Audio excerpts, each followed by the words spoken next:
16 सोमवार व्रत कथा। भगवान शिव अपनी पत्नी पार्वती के साथ एक बार घूमते हुए धरती के अमरावती शहर पहुंचे। वहां शिव जी का एक बड़ा सा मंदिर राजा ने बनवाया था। शिव पार्वती दोनों को वह मंदिर पसंद आया, इसलिए दोनों वहीं रहने लगे। कुछ दिनों बाद मां पार्वती ने भोलेनाथ से कहा, प्रभु, मुझे चौसा खेलने की इच्छा है। भगवान ने सारा इंतजाम किया और दोनों आराम से चौसा खेलने लगे। तभी वहां मंदिर के पुजारी आ गए। पुजारी को आता देख मां पार्वती ने पूछा, आप बताएं, हम दोनों में से कौन ये खेल जीतेगा। जवाब में उन्होंने कहा, महादेव ही जीतेंगे। जैसे ही चौसा का खेल खत्म होने लगा तो पार्वती मां जीत गईं। माता पार्वती ने पुजारी की बात गलत साबित होने पर उन्हें झूठ बोलने की सजा के रूप में श्राप देकर कोढ़ी बना दिया। फिर पार्वती शिव जी के साथ कैलाश लौट गईं। अब लोग उस कोढ़ी पुजारी से दूर भागने लगे। राजा ने भी उसे मंदिर के कार्य से मुक्त करके किसी दूसरे ब्राह्मण को मंदिर का पुजारी नियुक्त कर दिया। कोढ़ी पुजारी भी उसी मंदिर के बाहर बैठकर अपने लिए भिक्षा मांगने लगा। कुछ दिनों बाद उस मंदिर में स्वर्ग से अप्सराएं आईं। पुजारी को देखकर उन्होंने उसकी हालत का कारण पूछा। उसने मां पार्वती द्वारा मिले श्राप के बारे में उन्हें बता दिया। सारी बातें जानने के बाद अप्सराओं ने पुजारी को पूरे 16 सोमवार तक विधिवत व्रत रखने के लिए कहा। पुजारी को इस पूजा की विधि नहीं पता थी, तो उसने अप्सराओं से इसके बारे में पूछा। उन्होंने बताया कि हर सोमवार को सूर्योदय से पहले उठना होगा, फिर नहाकर साफ कपड़े पहनने के बाद गेहूं के आटे से 3 अंग बनाना। उसके बाद घी से दीप जलाते हुए गुड़, बेलपत्र, अक्षत, नैवेद्य, फूल, चंदन, जनेऊ लेकर संध्या के समय सूर्यास्त से पहले प्रदोष काल में भोले बाबा की पूजा करना। पूजा करने के बाद एक अंश शिव शंभू को अर्पण करना और एक खुद ग्रहण करना। उसके बाद बचे हुए अन्न को आसपास के लोगों में प्रसाद के रूप से बांट देना। इस तरह पूरे 16 सोमवार करने के बाद 17वें सोमवार को आटा लेकर उसकी बाटी बनाना। फिर उसमें घी के साथ गुड़ डालकर चूरमा तैयार करना। इसका शिव जी को भोग लगाकर इसे आसपास मौजूद सभी लोगों को प्रसाद के रूप में बांट देना। इस तरह से व्रत करने से भगवान शिव तुम पर प्रसन्न होकर कोढ़ की समस्या दूर कर देंगे। ये सारी बातें बताकर सभी अप्सराएं स्वर्ग लौट गईं। उनके लौटने के बाद पुजारी ने हर सोमवार को विधिवत व्रत और पूजन किया। 16 सोमवार पूरे करने के बाद 17वें सोमवार को सबको प्रसाद बांटते ही उसके कोढ़ की समस्या दूर हो गई। पुजारी के ठीक होने पर राजा ने दोबारा उस मंदिर में पूजा पाठ करने का जिम्मा उसे सौंप दिया। होते होते एक दिन दोबारा भोलेनाथ अपनी पत्नी पार्वती जी के साथ उसी मंदिर में पहुंचे। पार्वती जी ने जब देखा कि वो कोढ़मुक्त हो गए हैं, जो उन्होंने पुजारी से पूछा कि ऐसा कैसे हुआ। जवाब में पंडित ने उन्हें 16 सोमवार व्रत करने की अपनी कथा के बारे में बताया। पुजारी की बात सुनकर मां पार्वती काफी खुश हुई। उन्होंने भी 16 सोमवार व्रत रखने की ठान ली। इसके लिए मां पार्वती ने पुजारी से पूरी विधि जानी और अपने नाराज बेटे कार्तिकेय को वापस पाने के लिए नियम से व्रत करने लगी। 17वें सोमवार को जब उन्होंने सबको प्रसाद बांटा तो उसके कुछ दिनों बाद ही कार्तिकेय लौट आए। उन्होंने मां पार्वती के पास पहुंचकर पूछा, माता, अचानक कुछ हुआ कि मेरा सारा गुस्सा ही खत्म हो गया। क्या आपने कोई उपाय किया था? जवाब में पार्वती जी ने 16 सोमवार के व्रत की कथा सुनाई। ये सुनकर कार्तिकेय को भी 16 सोमवार का व्रत करने का मन हुआ, क्योंकि वो अपने मित्र ब्रह्मदत्त के दूर जाने से दुखी थे। माता पार्वती से 16 सोमवार व्रत की विधि जानकर उन्होंने परदेश गए अपने दोस्त ब्रह्मदत्त की वापसी की मनोकामना के साथ व्रत शुरू किया। पूरे 16 सोमवार व्रत करने और उसके विधि विधान से समापन करने के कुछ ही दिन बाद कार्तिकेय का दोस्त लौट आया। वापस आने के बाद ब्रह्मदत्त ने कार्तिकेय से पूछा, आखिर ऐसा क्या किया तुमने कि मेरा मन बदल गया? मैं बिल्कुल भी वापस आना नहीं चाहता था, लेकिन एकदम तुम्हारा ख्याल आया और मैं लौट आया।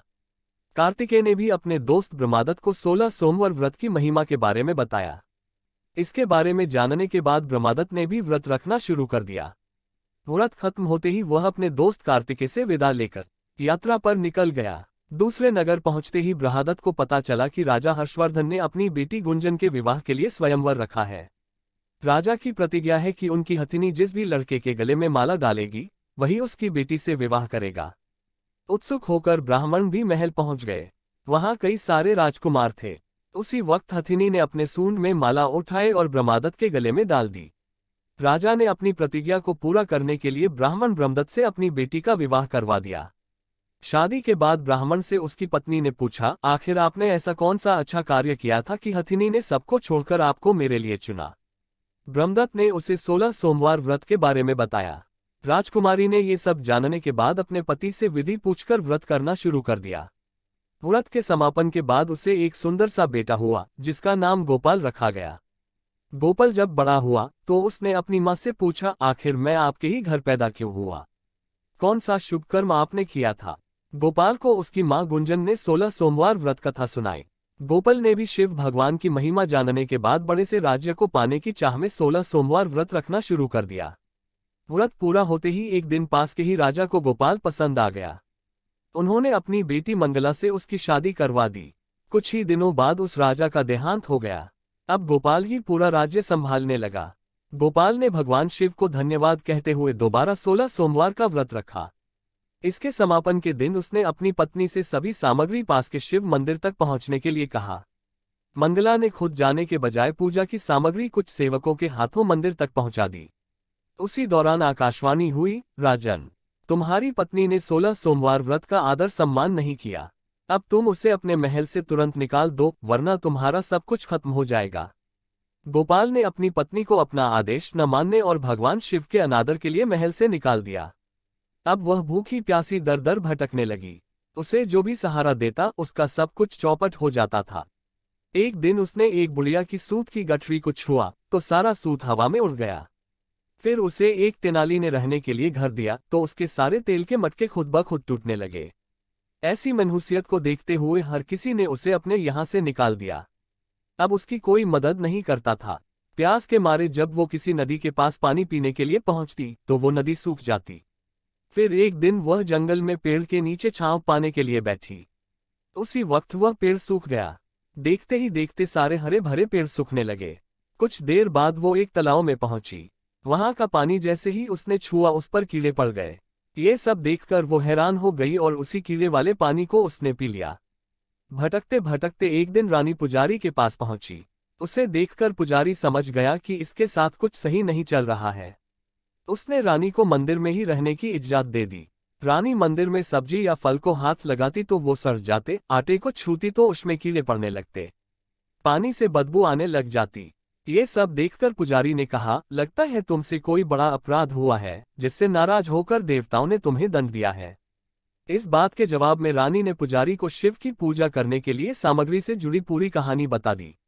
ये बात जानने के बाद पुजारी बोले, तुम कल से ही 16 सोमवार का व्रत करना शुरू करो। इससे प्रसन्न होकर भोलेनाथ तुम्हें माफ कर देंगे। पुजारी से 16 सोमवार की विधि समझने के बाद अगले ही सोमवार से रानी से व्रत रखना शुरू कर दिया। पुजारी उसे हर सोमवार को व्रत कथा भी सुनाते थे। 17वें सोमवार को जैसे ही रानी ने अपने व्रत का समापन किया वैसे ही राजा को अपनी पत्नी की याद आई। उन्होंने अपने सैनिकों को उसकी खोज में भेजा और घर वापस लाने का आदेश दिया। सैनिकों को जब पता चला कि वो मंदिर में रह रही हैं, तो उन्होंने रानी को अपने साथ चलने की प्रार्थना की। तभी पुजारी वहां पहुंचे और सैनिकों को वापस महल लौटने के लिए कहा। राजा को जब पता चला कि उसकी पत्नी मंदिर में है तो वो उसे लेने के लिए वहां पहुंचे। उन्होंने पुजारी से माफी मांगी और सब कुछ बताया। पुजारी ने भी कहा कि ये सब भोले का प्रकोप था, आप अपनी पत्नी को ले जाइए। राजा और रानी के महल पहुंचते ही वहां खुशियां मनाई जाने लगीं। खुशी के मारे राजा ने पूरे नगर में मिठाई बंटवाई और ब्राह्मण व निर्धनों को खूब दान दिया। अब रानी महल में भगवान शिव की पूजा और 16 सोमवार का व्रत रखते हुए खुशी खुशी रहने लगी। कहानी से सीख, कहे गए कार्य को ठीक ढंग से करना चाहिए, खासकर पूजा अर्चना को, अन्यथा नकारात्मक परिणाम भुगतने पड़ सकते हैं। तो दोस्तों, ये पौराणिक कथा कैसी लगी? अगर यह कथा पसंद आई हो तो लाइक, शेयर और कमेंट करें। मेरे चैनल पर पहली बार आए हैं तो दोस्तों मेरे चैनल को सब्सक्राइब करना ना भूलें। धन्यवाद। राधे राधे।